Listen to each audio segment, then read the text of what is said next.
All right, we got a new update on the Cam Thomas situation that he's currently going through with the Brooklyn Nets and how he views himself in comparison to other players.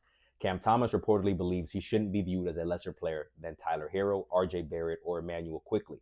A source familiar with Thomas's thinking said he does not consider himself inferior to Emmanuel Quickley at 32.5 million this upcoming season, and Tyler Herro at 31 million, or RJ Barrett, who's at 27.7 million.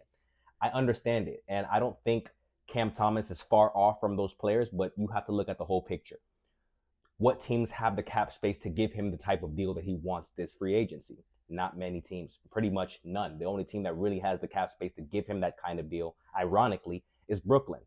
And it doesn't seem like Brooklyn is it seems like they're very hesitant to give him a deal in that range, even though they have the cap space to be able to do so. They don't view him as a long-term solution for their franchise currently, which I don't understand why. I think he could be a very vital piece to a team if you get the right pieces around him and continue to develop him. He's not old by any means, and he's gotten better every year, which is all you can ask from a young up-and-coming player. Yes, does he have tunnel vision at times? Of course, but he's a scorer. That's going to happen with scorers at times. In a perfect world, hopefully he can transition to be somewhat more of a point guard down the line, or a hybrid or a combo guard. He can play the two and the one and get some of his teammates more involved and be more of an assist type of guy while still impacting the game scoring wise. It'll make you more of a threat on the offensive side of the ball. I think that's the next step for him. But in terms of what I would recommend he consider, if he does want to stay with Brooklyn, sign a 2-year deal with a player option on the second year.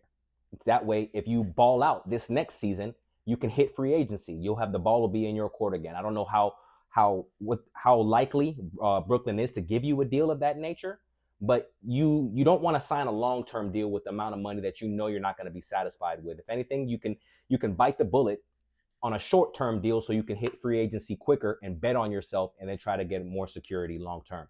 That's what I would recommend for him, because it's not looking like things are going to go in his favor at this time, but that route does have some light at the end of the tunnel.